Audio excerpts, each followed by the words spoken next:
मैं ईरान के दक्षिण भाग में बड़ा हुआ। मैं मुस्लिम परिवार में, शिया मुस्लिम परिवार में पैदा हुआ। मेरे दादाजी एक मुस्लिम नेता थे। उनके 19 बच्चे थे और उन 19 बच्चों से 84 नाती पोते थे। और जाहिर सी बात है कि उनमें से किसी एक को ही उन्हें चुनना था जो कि हमारी मजहबी तालीम को और ज़िंदगी को आगे बढ़ा सके अगली पीढ़ी के लिए। उन्होंने कहा, उन्होंने देखा कि मेरे जीवन में कुछ घटनाएं घटी हैं जिनमें मुझे मर जाना चाहिए था, कुछ एक्सीडेंट जिन पे मुझे मरना था। हर बार, जितनी बार भी कोई खतरा मेरी तरफ आता था, मैंने हमेशा महसूस किया कि एक परछाई जैसा कोई व्यक्ति मेरे साथ हमेशा बना रहता है। मैंने दूसरों से भी बड़े खुल के इसके बारे में बात की है और मेरे दादाजी ने इन बातों को एक साइन के तौर पर देखा कि हमारे इस्लाम की पुरानी रूहें इसको देखती आ रही हैं, इसकी निगहबानी कर रही हैं और इसे बचाती आई हैं। उन्होंने हमेशा मुझे अपनी नज़दीकी में रखा और इस्लाम की वो सारी बातें मुझे सिखाई जो मैं जानता हूँ। और मैंने हिजबुल्लाह को भी ज्वाइन किया। मैं उनकी सेना में लगभग 3 साल रहा और मैंने वहाँ बहुत ज़्यादा कुरान पढ़ी। दरअसल मेरे दादाजी ने मेरे दिल में एक बीज बोया था कि मुझे इस्लाम उन लोगों तक जो कि भटके हुए मसीही है, जिन्हें पता ही नहीं है सच क्या है, वो मुझे याद दिलाते रहते थे कि इसी बात के लिए मैंने तुम्हें अलग किया है और सिखाया है। एक बार जब मैं मलेशिया गया तो मैं पकड़ा गया। मेरे पास 30 जाली पासपोर्ट थे, तो उन्होंने मुझे कैद किया और वहाँ जेल में मैं लोगों को कुरान सिखाने लगा और ये बताने लगा कि इस्लाम में तुम लोगों की अल्लाह के लिए क्या ड्यूटीज़ बनती हैं। जेल में मेरा यही रूटीन था। मैं 5 बार नमाज भी जाहिर सी बात है पढ़ता था। शियाई जो होते हैं वो 3 बार ही नमाज पढ़ते हैं और 17 रकत भी बोलते हैं। लेकिन मैं कुछ ज़्यादा ही समय देना चाह रहा था खुदा को, इसलिए मैंने उसे 5 बार अलग अलग किया। और दिन के आखिरी में शाम के वक्त मैं और ज़्यादा दुआ करता। और मेरी आदत थी कि मैं हर 10 दिन में कुरान को पूरी पढ़ता था। और मैंने कुछ रूहानी ताकतें भी पाई इस्लाम में, और कुरान में जिन्न के बारे में दिया है। ये स्पिरिचुअल बीइंग्स होते हैं जिन्न, और इनसे बात करना मना नहीं है इस्लाम में। ऐसे किस्से हैं जिनमें ऐसा कुछ किया गया है, प्रॉफिट मोहम्मद ने लिखा। और मैं उस स्पिरिचुअल रेल्म से जुड़ने की ताकत पा चुका था और मैं उनसे भी ताकत ले सकता था। तो मैं लोगों के लिए दुआ कर सकता था, स्पेशली उन लोगों के लिए जो कि सताए गए हैं या जिनके ऊपर किसी ने कुछ किया है। तो लोग मेरे पास आते थे कि मेरे लिए दुआ कीजिए कि वो आदमी बीमार पड़ जाए या उसका एक्सीडेंट हो जाए। मैं अपनी आंखें बंद करके ये बता सकता था कि कोई व्यक्ति दूसरे कमरे में क्या कर रहा है।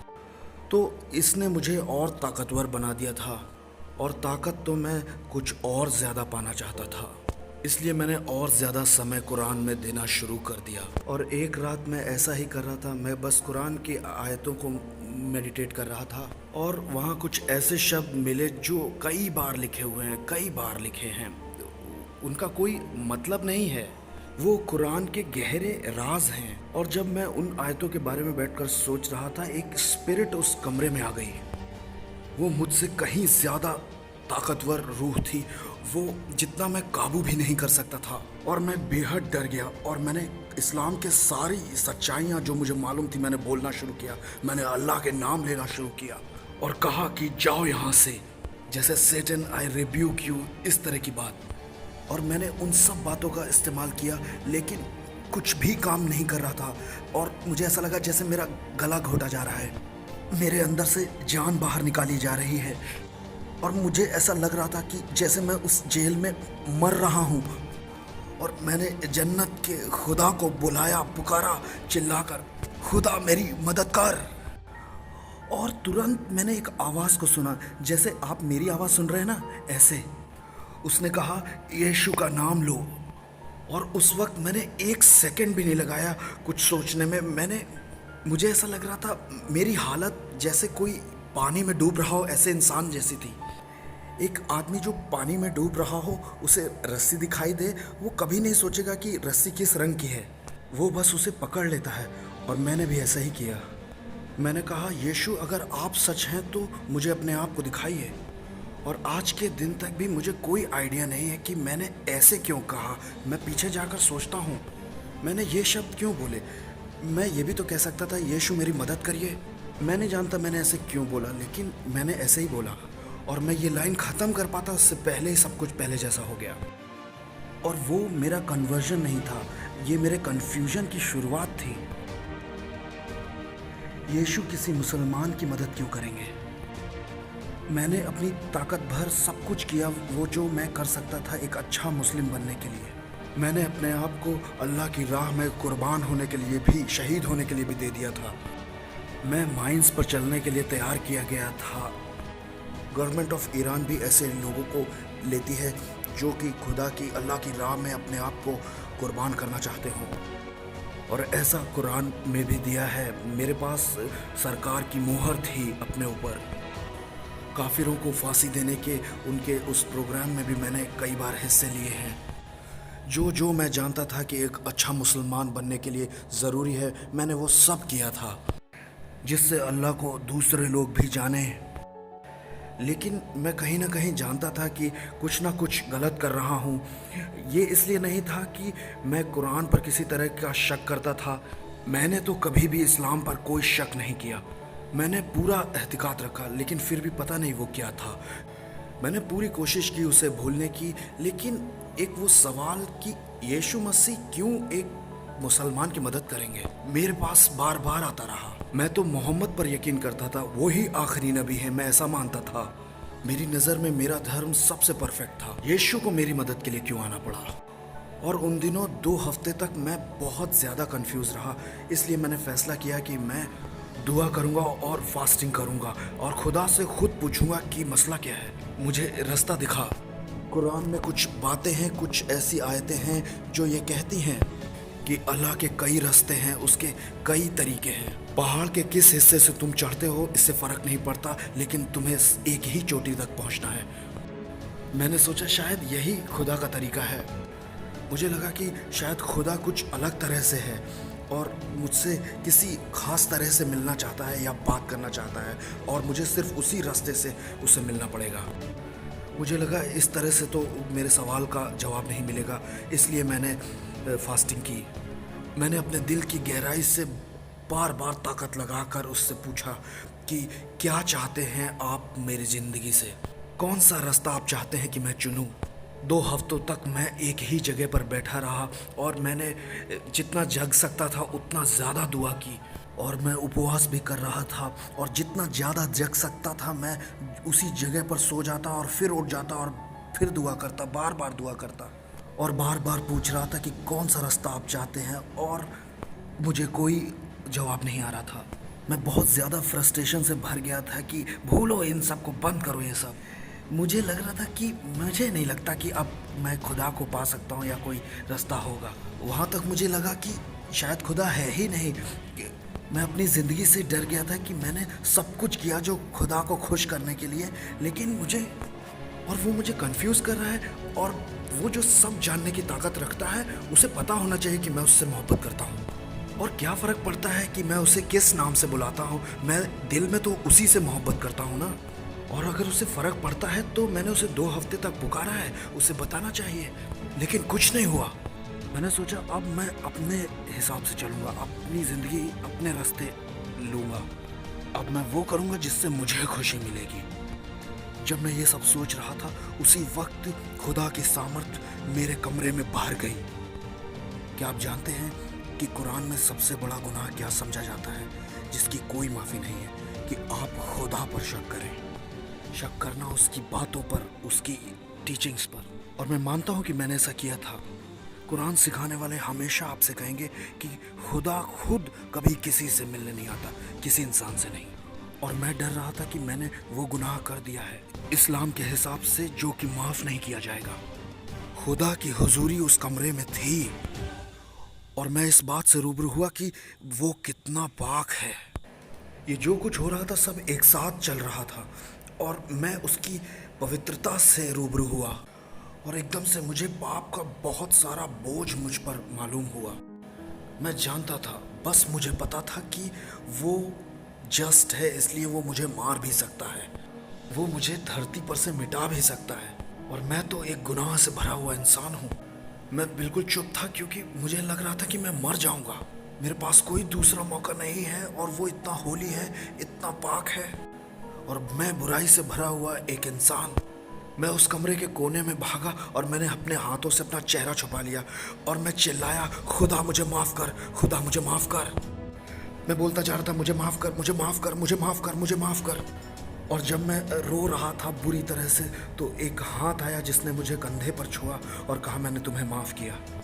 और जैसे ही वो इंसानी हाथ मुझ पर रखा गया, मुझे एकदम से तुरंत पता चल गया कि मैं फिजिकली माफ़ कर दिया गया हूँ।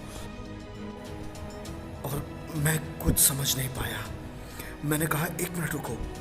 मैंने कहा, बिस्मिल्लाहिर्रहमानिर्रहीम, मतलब खुदा जो दयालु है, रहम करता है, लेकिन हम नहीं जानते कि हम उस जजमेंट डे से पहले कभी भी माफ़ किए जाएंगे।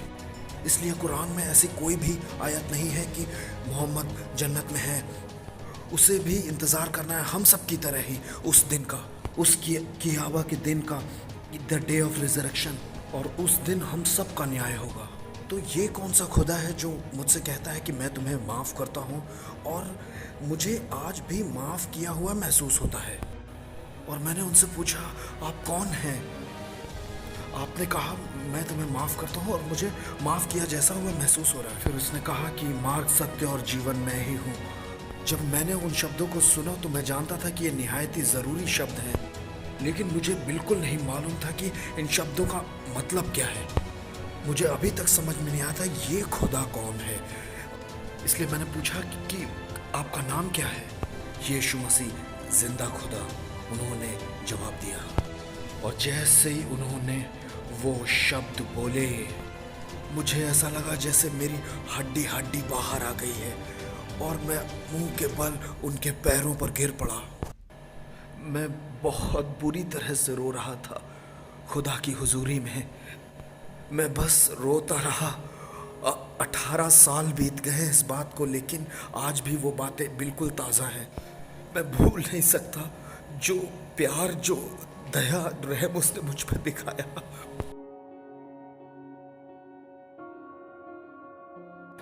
मैं भूल नहीं सकता जो उसने मुझसे कहा कि मैं तुम्हें माफ करता हूँ।